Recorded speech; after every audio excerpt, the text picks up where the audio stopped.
Hi, everyone. Welcome today to the GMAT Club forum we're going to be talking today about your career vision. My name is Heidi Hillis. I am a coach at Fortuna Admissions, and I'm really excited to be here today. I hope that people are joining from all over. I'm dialing in from Sydney, Australia. I think we have people from all over, so that's great. Really excited to talk to you about this today. A little bit of background on me. I am a GSB grad, and I've had many little different careers post-GSB, which I think is quite normal now for people after their MBA. They start in one career and move to many different ones. I was outside the GSB. I worked for Citibank in corporate finance. I worked for McKinsey as a consultant. I joined an e-commerce startup in the boom and bust of the e-commerce wave, and I moved to Latin America, where I worked for many years in telecom and even started a business there.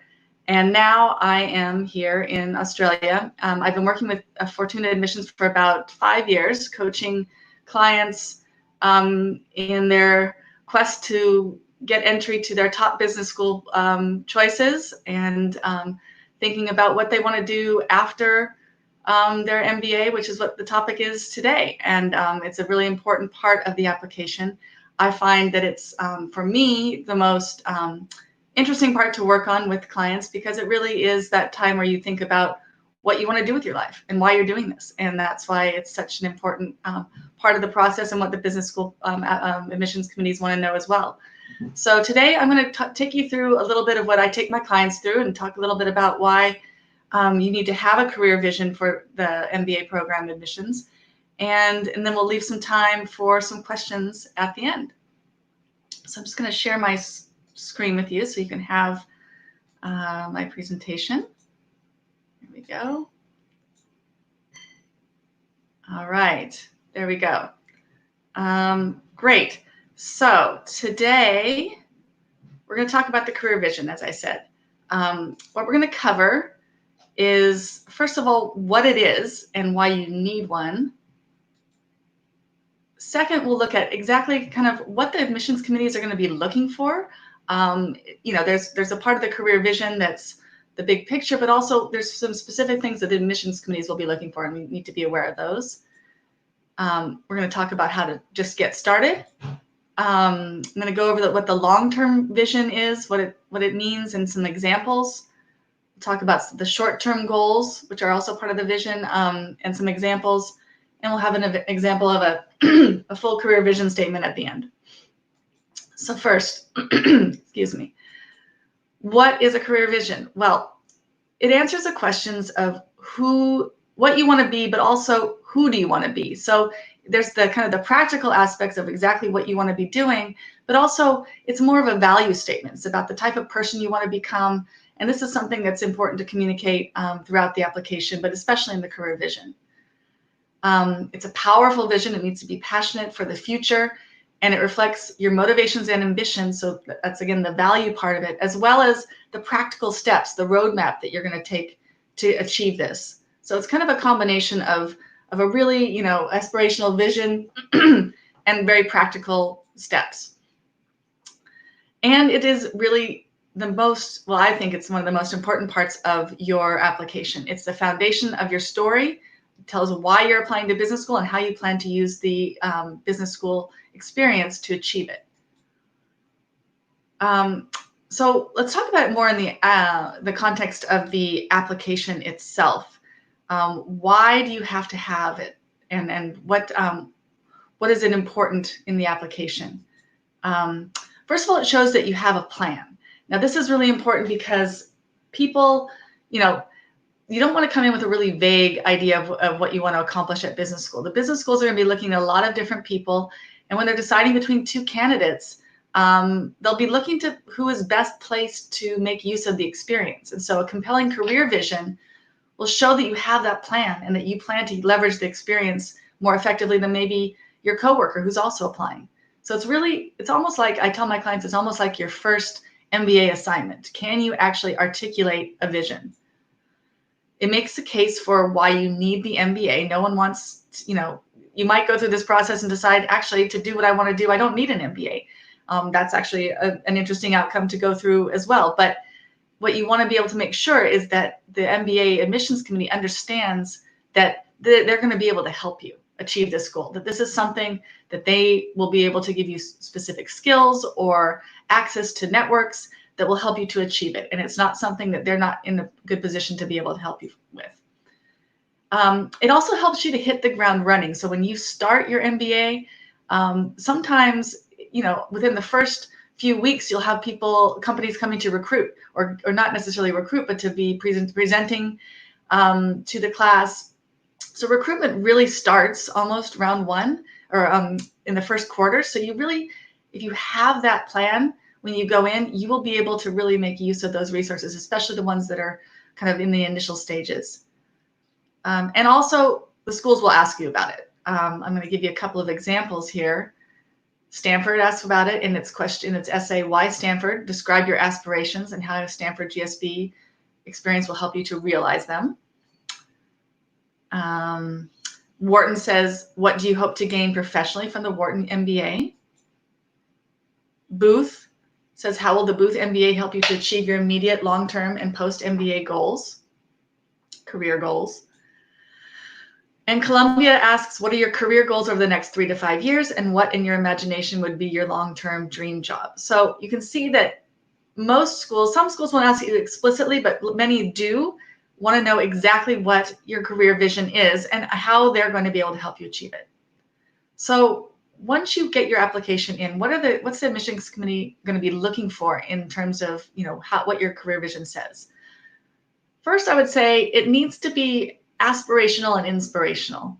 It needs to show that it's a big picture. It's something, they're not looking for people who are going to come in and want to just become middle managers, right? I mean, this is something, all the schools are looking for leaders. And so they're going to be looking for a vision that's going to show your passion, that will get them excited. So it needs to have that inspirational component. And it needs to also be a stretch goal. It needs to be something that you're not doing now and that you couldn't achieve without getting the MBA. That being said, it also has to be somewhat realistic, right? So it has to have, you can have that long-term beautiful vision, but it also has to have some very concrete goals that will help you to get to that vision. So it needs to be realistic in terms of both kind of taking advantage of the skills that you already have and also leveraging the skills that they will be able to provide in the program. You need to, again, show that you need the MBA to achieve these goals. Sometimes they'll be able to look at it and say, you're doing really well in your career right now. I don't think you need an MBA. So you have to make that case. It needs to show an understanding of what it's going to take. So this is really kind of getting into the details of how the recruitment process works and who recruits at these schools and the types of jobs that they're recruiting for. So you need to show them that you have either the goal that you have has people, companies are going to be coming to recruit for those types of roles, or if they're not, that you have a plan for how to find that job. So you have the ability to do a self-driven job search. You really need to show them that the goal that you have is something that you can do with their help. And it's also they're going to want to know what you bring to the table.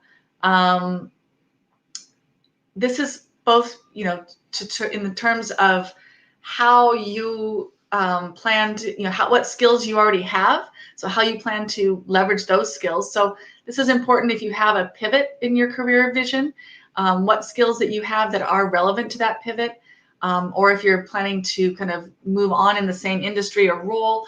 It's important to emphasize that you already have a certain level of experience, because what they're going to want to see is how you combine those, the skills that you already have with the skills that you'll acquire in the MBA and potentially in your internship to achieve that goal, your career goal. It's also important to show them what you bring to the table because it will help you to understand a little bit about, they will understand a bit about how you can help others achieve their career goals. So if you have specific insights or experiences that will be useful for other people in the same program, that's going to be interesting for them as well.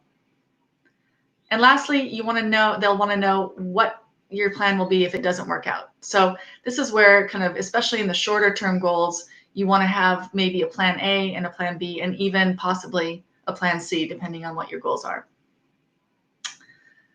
Okay, how do you start? This is a big question. People kind of sometimes get a little bit overwhelmed by just where to even begin this process. So I think that you just start. And I think that starting early is really the key to me, which is why, having this discussion now, starting this process now, not later, is really important. This is something that you can actually work on now before the applications even come out. We know that the applications aren't going to be out until probably mid-June. It's not clear if there are going to be many changes this year, but often there are, so you don't really want to start on the applications and essays before they come out. But this is something that you know that they're going to be asking, so you'll be able to start on this now. And it also is a process that I find needs a bit of time. I mean, the more time you put into it, the better it is, and the more robust your career vision is going to be. To begin with, I would say you just want to explore. This is where it's really kind of big picture thinking about anything you might possibly want to do. The sky's the limit. Don't put any restrictions on it. Just put it all out there and start to kind of do some research about the types of industries and roles. This often involves talking to people. So I really encourage my clients to do a lot of informational interviews to really understand the types of roles that there are out there and the different companies that they might want to target, the different industries, what those people do, so you really understand what the role is, how they got those jobs, what kind of skills they need, again, so that you can talk knowledgeably about in your career vision, the understanding that you have about what it's going to take to achieve these kinds of goals and show that you really understand it. This is a good time also to really identify opportunities and trends. So we are living in unprecedented times. Lots of change is happening. There's a huge shakeup of many industries. And so this is a really important thing to be able to bring into your analysis is how are these trends, how are these major changes going to affect the industries that I'm looking at or the roles that I'm looking at? Are there going to be new roles? Are there going to be different roles? What companies are going to suffer during this process or are already suffering? What are the opportunities there? When post-COVID, we kind of come out of this, and what kind of businesses will there be, and what kind of companies will be taking the lead? Who are the disruptors? Who are best placed to benefit? So this whole analysis of what is happening now is super important because that is going to you want your goal to be really realistic. So you can speak knowledgeably about if your goal is to, management of an airline industry, that might be looked at kind of, with a little bit of skepticism given what's going on. So maybe it's more about, what are the companies that will be working to revive the airline industry, or how is the airline industry going to have to address some of its issues, and who will be taking the lead in that. So those are the kinds of things you should be thinking about when you're thinking about this big sky thinking, and kind of identifying the bigger picture roles and companies and industries that you might be interested in. Once you do that, then you kind of want to step back and take some time and reflect and set some parameters, because even though you can think the sky's the limit and we do that in the beginning, we want to really narrow it down so that we can get to a vision that's quite pretty specific. So that would be things like looking at any kind of limitations that you might have. For example, location. Do you have to live in a certain country or area because of your family situation, or do you have visa issues, or are there other things? Is your partner working in Europe and you need to be in Europe? You need to think about, do you have any kinds of limitations so that you can start to focus in on what kinds of companies you'll be looking at. Another thing to think about is size. So there is a huge trend, obviously, now for people to want to go to startups or to smaller companies. That's great, but also be aware that those are often companies that don't recruit. So that will imply kind of more of a self-driven job search, and you need to be able to demonstrate to the admissions committee that you have the capability and connections to be able to do that. Recognize that larger companies are going to have more of the bigger recruiting programs. They're going to have internship programs, and so that you need to kind of figure that into your thinking as you articulate your vision. prestige. So this is something more about, you yourself. How important is it that you work for kind of a blue chip company? Are you willing to take a risk on something that's less well known? That will have some bearing on the types of companies that you'll be pursuing, and also the types of jobs you're willing to take. So if it's kind of something that you want to think about long term, if it's really important for you to be in one of those blue chip companies, that's going to imply one kind of recruiting strategy, and if not, it will imply another. So again, something to think about as you go forward. Another thing is risk tolerance. So a lot of people will say, or will come in thinking, I want to be an entrepreneur. This is not for everybody, and the business schools are very clear about recognizing that, and also making sure that the people who are saying that really have either the experience, the background, or the risk tolerance, can demonstrate the risk tolerance for that kind of a role. You need it to make it believable, so you need to kind of prove that to them. And then lastly, you're going to want to do an analysis of your own skills and see where the gaps are. So the types of roles that you're targeting, do you have the right skill set for that? And it's okay to not have the full skill set. That's something that you'll want to be able to make the case that the MBA will help you to address, and potentially also an internship. But if it's a huge skill gap, that's something to really give you pause and think about. Maybe you need to rethink the career vision, or really think of a very clear stage one plan, stage 1, 2, and 3 steps to get to where you want to go. I'm just going to give you a little bit of overview of what the career vision is. Kind of the components are the long-term vision and the short-term goals. I like to start usually with my clients with the long-term vision, so thinking big and kind of working backwards. The long-term vision is going to be kind of an 8 to 10 years out time frame, so where you want to be in 8 to 10 years, even longer. It's kind of like your personal mission statement, so it's a little bit more less specific and more values driven. It's kind of what you want to be when you grow up, who you want to be. Again, it goes back to that kind of aspirational and inspirational. It needs to show kind of some kind of passion and the willingness to change the world. It is the motivation behind all the short-term goals that you're going to come up with. So everything that we're going to come up with in the short-term goal section is really those steps towards the long-term vision. And this is really important. I think it focuses on the impact that you want to have, not a specific, say, industry or role, or maybe industry, but not a specific role. It's not like I want to be, partner at this firm. You want to be partner at this firm because you want to change an industry, influence something. It's really more about that bigger value. So let's just explore that a little bit more. How do you get to that? You can use some questions to kind of help brainstorm that. There's a typical what you want your obituary to say about you. Think about, at the end of your career, what you want your career to look like. That's a good place to start. You can think about some of the people that you admire. Who are the big leaders that you've seen, and what have they done, and what did they accomplish, and what kind of impact did they have? So that's a kind of a way to think about this. You can imagine yourself in the future, and you can think back again what your life was like, what your career was like, what you accomplished. What would you like that to look like? Sometimes people feel like they have a specific gift or calling, and that could be part of this career vision of what is it that you want to how do you want to use that gift in your career? What kind of impact do you want to have? And then, of course, I love Stanford's motto, which is to change lives, change organizations, change the world.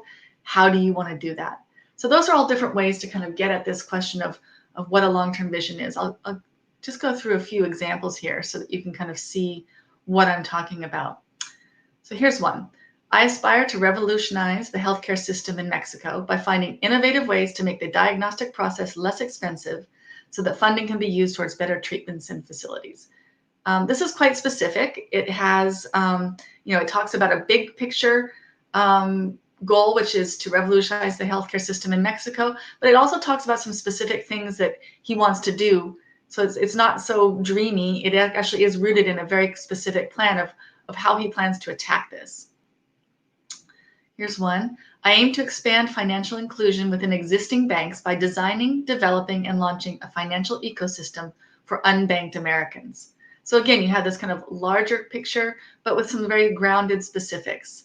But that can be kind of also very broad. I mean, it's, there's a lot of different ways that this person could accomplish this. It's not so specific that it kind of roots her to a specific type of job. Here's another one. I want to work at the intersection of talent management and diversity initiatives. I plan to devote my career to finding ways to maximize the opportunities and leverage the potential for underrepresented people because all voices are important to have at the table. So here she's really talking a lot about her values, which is focused on diversity and increasing diversity in the workplace, and some specific kind of ways of how she plans to do that. So that's kind of identifying a role or an industry. She's looking at kind of more HR to do this as a career, and that will help kind of focus the career steps she plans to take to get there. Short-term goals. So the short-term goals are really those building blocks. They're kind of focusing on the internship in the MBA and 2 to 3 years out, up to 2 to 3 years out. So it's your post-MBA job and then maybe the second one if you plan to move. So it's really thinking about what those steps are towards your long-term vision. This is kind of key. These are much more important to the admissions committee than the long-term goal. The long-term goal, everybody knows, will change over time, and it's nice to have that and to show that it's a way of communicating your values. But the short-term goals are really what are going to be, they're going to be looking at in much more depth. So they do need to be much more fully researched and developed. You need to really put some time into these goals. They will show how you plan to leverage your current experience as well as the MBA. And they should be realistic and achievable. So in kind of contrast to the aspirational and inspirational, these should be realistic and achievable, but not, I would say, completely, they still need to have that passion and that reach as well. The focus should be in these on acquiring specific skills, expertise, and experience. So again, when you're talking about them, you need to be clear about what specifically you plan to learn in these types of roles. Again, we get back to the understanding of the MBA recruiting process. So really focusing on how you plan to go about getting these jobs, making sure that the business schools that you're applying to will be able to help you in that process, so they have some level of comfort that they're going to be playing a role. And again, it's often helpful to have a few different plans, especially if your plan is something that's a real reach. So for example, if you are coming from, say, a marketing role and you want to go into VC, that's a big change. So you need to show specific steps of how you plan to get there. You're going to want to identify a specific industry and function in this goal, or function, industry or function, I would say. For some, the industry is going to be much more important. For example, let's see, if you were, if you came from consulting or banking, but want to go into consulting or banking, but you can consider various roles in these industries, you can articulate it in such a way. So for example, I plan to pursue a position in clean tech, so that's a focus on the industry, either as a product manager or in business development. So it's really much more, this is focused on the industry that you're looking at, but showing some flexibility in how the types of roles that you'll be considering. For some, the role or the function will be the primary focus. So for example, I plan to pursue a role as a talent development specialist in a large company, either in the finance or technology sectors. So you'll have to kind of decide where your goal is, which is going to be more important, and really focus on that. I'll give a few examples here. I'd like to leverage my deal-making skills and my knowledge of emerging markets as part of the executive training program for major global corporations with interests in China, such as General Electric, IBM, or Siemens. So in this case, they're focusing on, they're giving some examples of the types of companies that they'll be focused on, which is really great because that will give the admissions committee some level of comfort. Okay, yeah, those companies all recruit with us. We can help with that.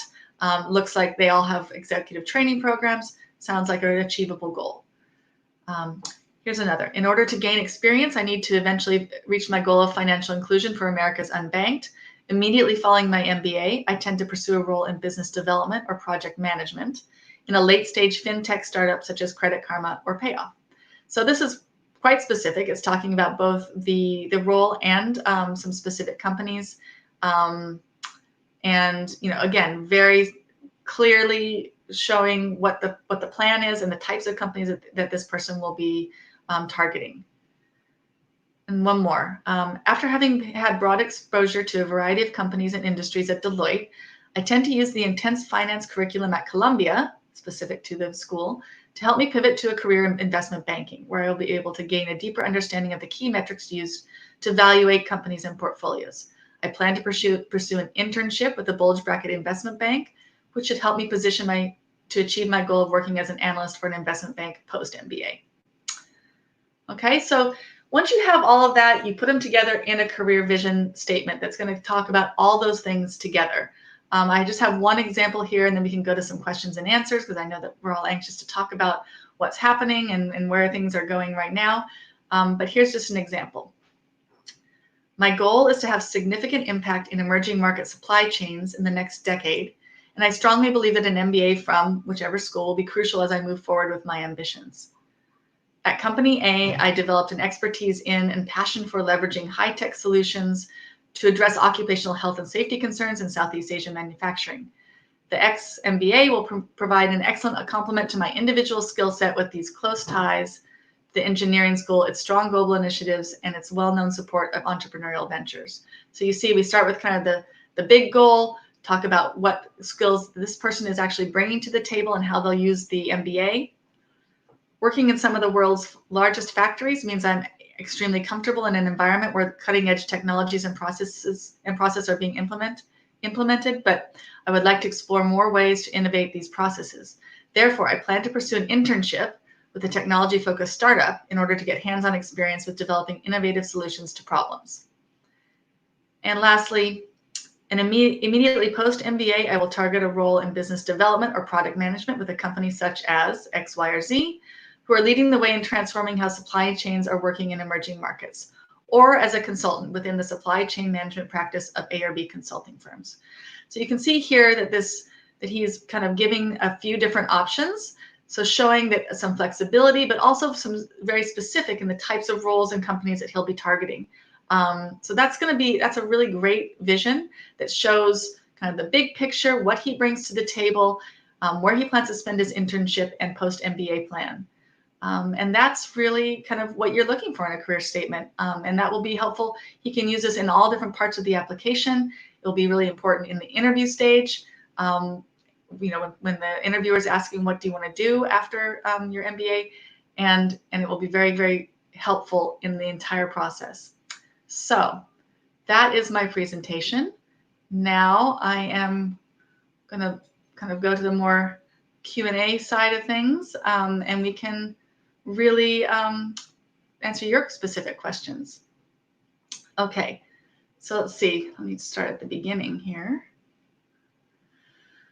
Right. If you're stuck in a career at some point, how would that affect to the admission and post-MBA career? Yeah, that's a good question. I mean, so they do, when you're applying, you do want to show some kind of career progression. That's going to be something that they will be looking for in your past.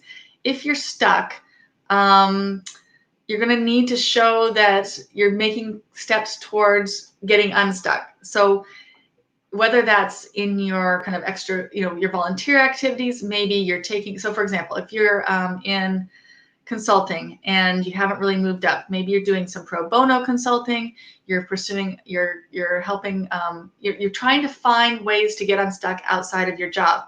You do need to be showing that you're trying if you're stuck.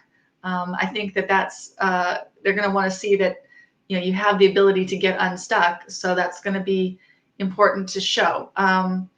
And in terms of the post-MBA career, you want to make sure that the skills that you have, you can really talk about the skills that you've learned, and maybe you've been stuck in a place for a while, and you but you've really become an expert in your field, whatever it is. So show how that's going to be relate to your next career goal. And maybe that career goal, the short-term goal, is not going to be this huge leap. It's going to be more of a smaller step to show that you're able to kind of pivot slightly and then kind of towards the next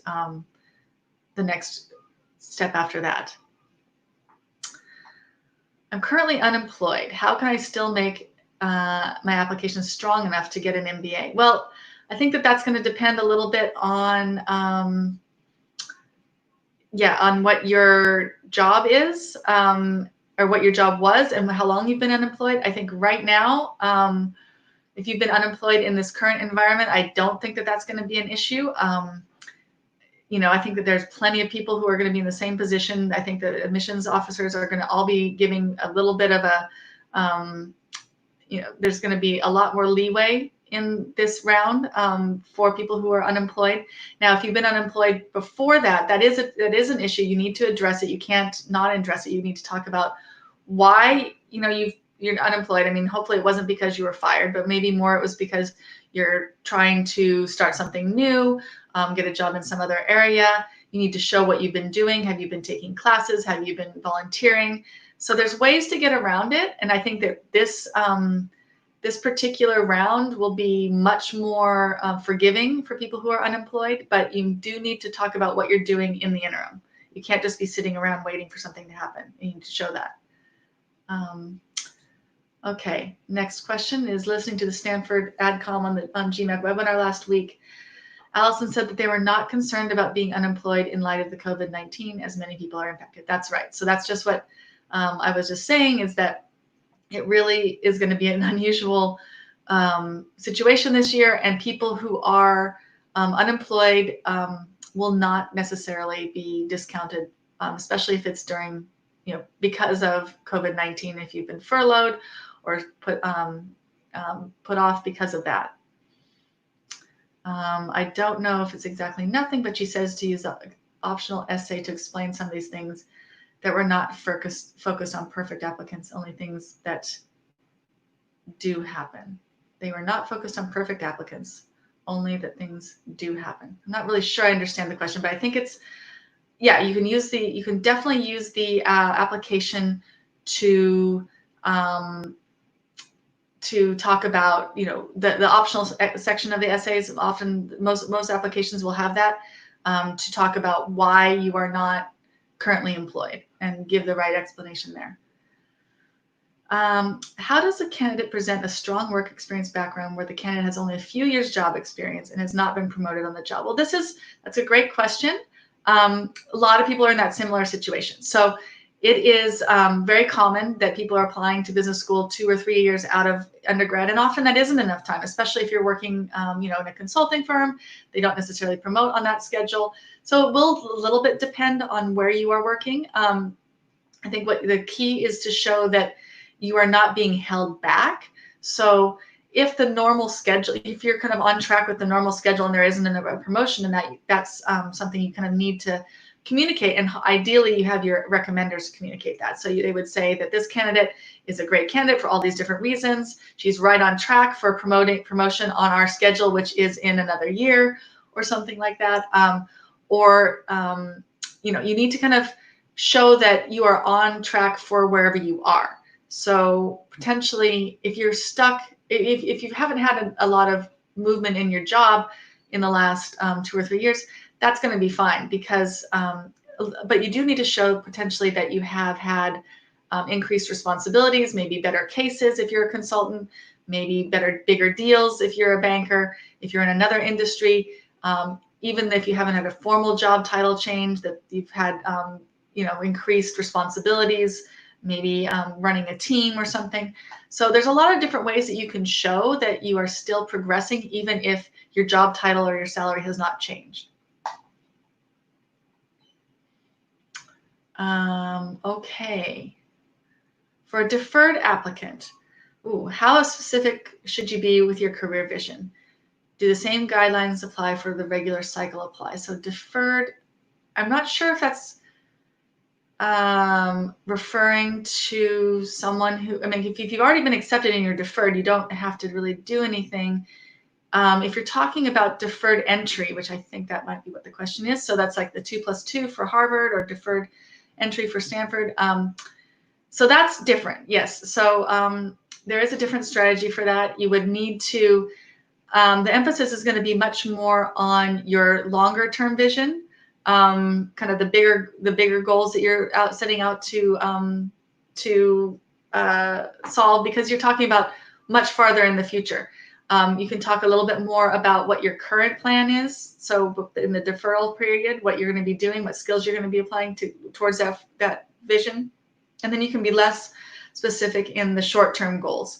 So it's the emphasis for the deferred 2+2 entry will be much more on the longer term, bigger picture.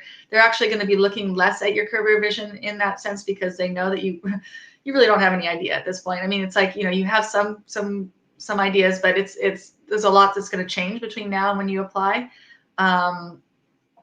So it will be different. I think that there is definitely a different strategy for that kind of an applicant. And if you want, we can talk about that kind of more in detail offline.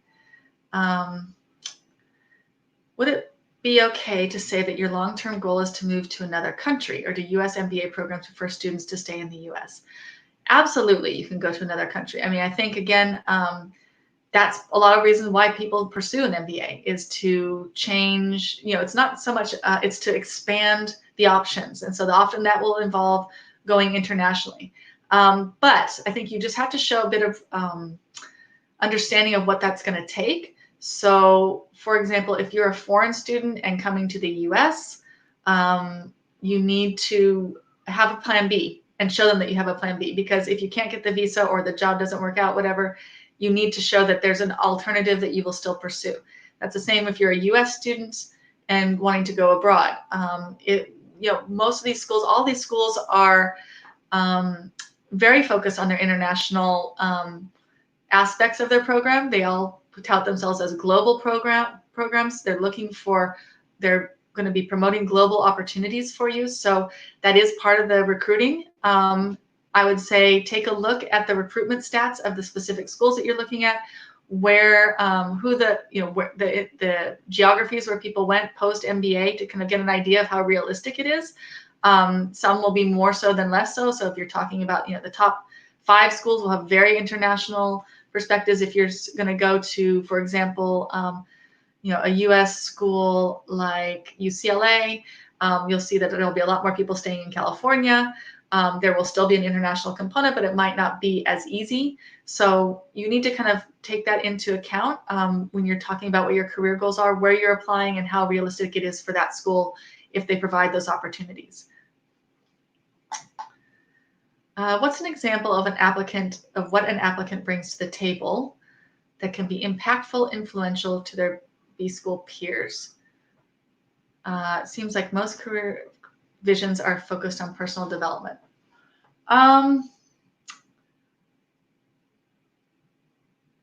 Yes. So yes, I think I agree. So the career visions are really, it's kind of a mix here. So this is a little bit more for the rest of the application. It's probably not so much a part of your career vision there's part of the career of what you bring to the table for your career vision, which is what skills you already have. So show that you have a certain number of skills that you will be able to leverage to get to the next stage along with the MBA. But it's also a way to kind of talk about, it's a more subtle part of the application of what you actually can help your peers with. So for example, this is especially true, for example, if you have a really large network in a certain industry, maybe if you are working already in VC, or maybe if you have done a startup and received funding, there are a lot of people who will be looking to do something like that. And so your experience will be very valuable to other people. It's a little bit harder if you're coming from kind of consulting or banking, where that is not necessarily as relevant to your peers, because there will be a lot of other people with a similar experience. But for example, if you're working for a top bank, and there's a lot of people in the class that are wanting to go work for that same bank, the fact that you have that experience, you might have some connections there, you might be able to help prep people for the interview. Those are all things that are also very helpful to show, that will be thought of when they're evaluating your application in terms of how you're going to be able to help your peers. How should I position myself differently to different MBA programs? For example, Stanford might prefer big picture and dream job essays, whereas Harvard might prefer deal-oriented and specific essays. Yeah, I mean, I think it is important. You definitely need to tailor this message to each of the schools. So Stanford will be, I would say, I don't know that, I mean, it is, I wouldn't say that Stanford's totally big picture. I do think that, I think in the first essay, which is what means the most to you and why, they are talking about kind of values and kind of bigger picture things. But when they talk about why Stanford, I like to work with clients. I mean, I like to get really specific with the clients as well. I mean, it is, you do need to keep in mind, for example, that, that the bigger picture is important, but it does need to be, I think, specific of how you will both, the types of roles that you're going to pursue, and also how you're going to use their specific resources. So I think it's really important in these essays to, once you have your career goal, to do the research on each specific school, and make sure that you're making the right argument for each school. So if your goal is, say entrepreneurship, then bringing into the why Stanford or why Harvard part of the essay, Harvard doesn't have that essay, but you can work that in, is to really talk about those types of resources that support entrepreneurs. So you need to, I think I would say I would approach all the schools in a similar way, in the sense that you want to have that detailed vision, and then you want to really tailor it to their school. So, for example, in the Why Stanford essay, one thing I make my clients do, and this is, you can take this advice, is write the essay and then go back through it and make sure that nothing in that essay could have been written by another person. So you really want to avoid these generic statements that say something like, I want to, become a really great leader.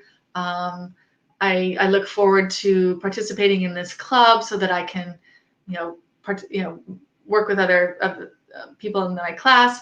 You need to make it very specific to your situation, and that's because essay is very easy to be very generic. So you need to really find a way to tailor it to your specific goals, and how you plan to use that experience to achieve your goals, so that if someone reads that essay, nobody else could have written it. You really want to make sure you're avoiding kind of generic statements. And so that's how I would say you want to approach a lot of these essays. So CBS has the same kind of, how are you going to use their experience, CBS, to achieve your short and long-term goals.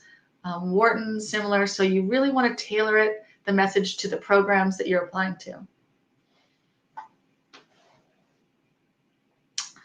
Would it be helpful communicating with your recommender so that their writing will corroborate with your career vision to be in a particular industry? Absolutely. So this is why it is so important as a first step to do the career vision, because it influences every part of your application.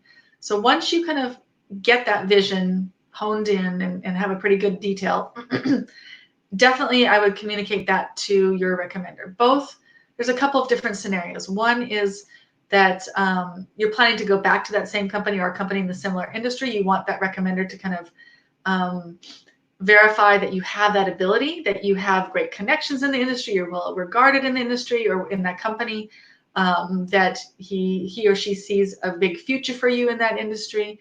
A second thing would be if you're planning to change industries or roles, that the recommender can really corroborate that you have the skill set that you have identified.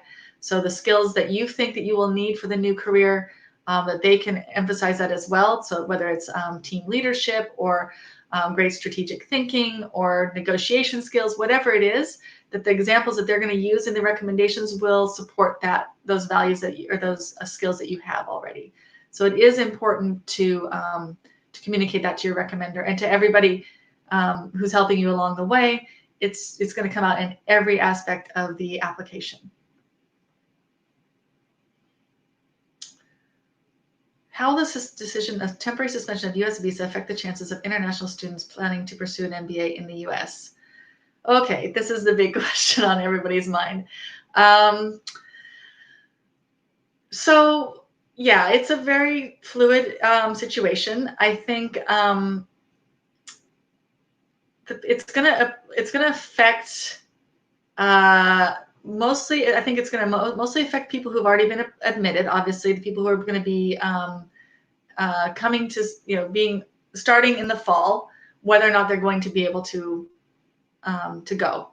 I think that the schools will probably be bending over backwards to figure out ways to address this. So whether it's the first term is online or partially online for part of the class, those who can't get there, whether it's allowing a certain number of deferrals. I mean, Harvard has already said that they're going to allow deferrals, but only until I don't know the exact date, I think it's the beginning of June, so that you will have to make that decision ahead of time.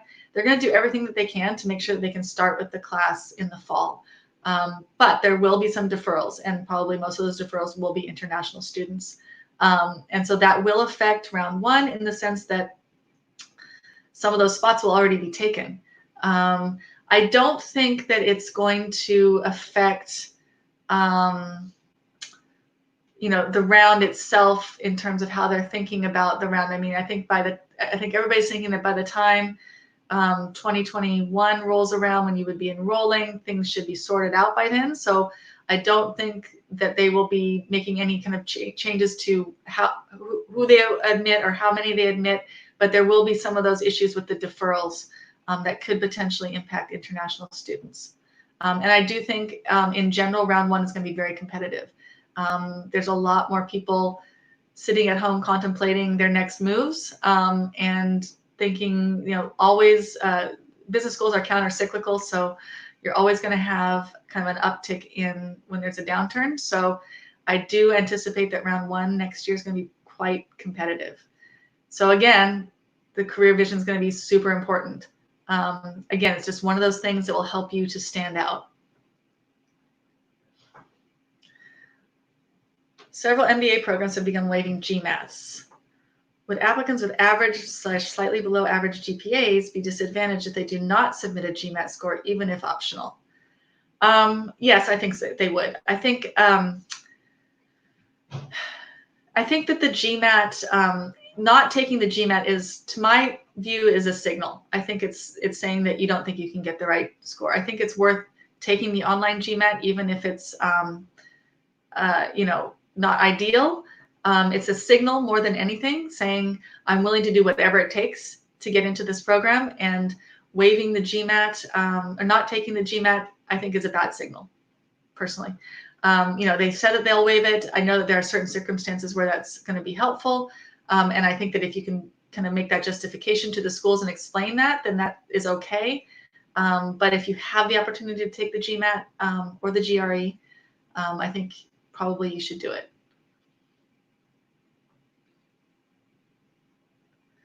Okay, any more questions? Let's see. Whether it makes sense to take the online GMAT, in which you probably will not do well and apply round 3, or apply round 1 by taking the regular GMAT in June, July when the test centers are open. Yes, big strategy question. I think, so here's a way to think about round 3 is really an unprecedented opportunity. So we're still, some of these schools are still a month or so away for the extended deadlines. I think it's definitely going to be less competitive than round 1 next year. So if you have everything that, but the GMAT, I would push for a round 3.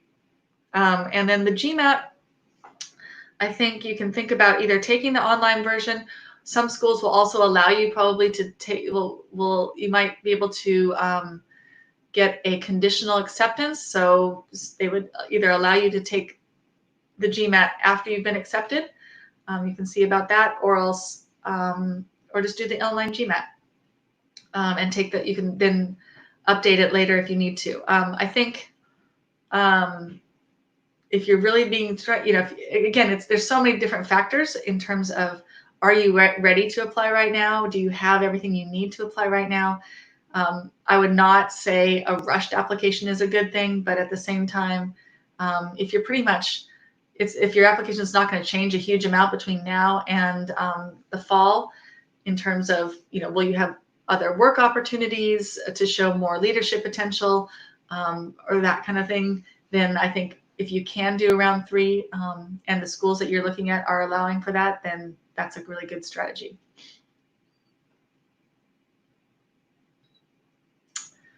If we're interested in your admissions consulting, where can we contact you? I work for Fortuna Admissions. I can leave the, well, you can look for it online, fortunaadmissions.com. We do all sorts of consulting, whether it's hourly, whether it's a full package. We have all sorts of options for clients, and we've got some great coaches along with myself. We have almost everybody on staff has been a former admissions director at one of the top schools.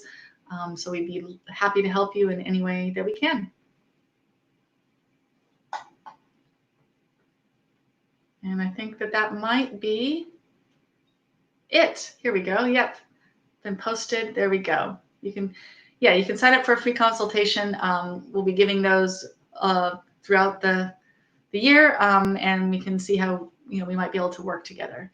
And love to help in any way. It's great to work with people from all over the world doing all sorts of great things. Really inspiring, and love to help everybody get into their dream school. It's a great experience, and I'm sure that I guess one thing I would say is that obviously everybody wants to get into the business schools that they're applying to, and this is the main reason to apply. But I do think that going through the process at this stage in your career of developing a career vision, which is what we've been talking about, is extremely valuable in and of itself, because it will give you so much clarity about what you want to do and how you want to get there. Because even if you don't get into the business school of your dreams, or if you have to reapply, or you might even decide that you don't need a business school degree to do what you want to do, it's an extremely valuable process of self-reflection to go through that will help you really clarify what it is you want to achieve, and give you kind of a roadmap of how you plan to get there. So I really can't talk enough about how valuable that process is, and it's really kind of a luxury and a privilege to be able to do that at this stage in your career, and really take advantage of that as you apply to business school. So happy to help. Please reach out if you need to talk more, and good luck with everybody's applications out there. I know it's a crazy time, but it's a good time for some self-reflection. So thanks again for tuning in today, and we will be in touch. Take care.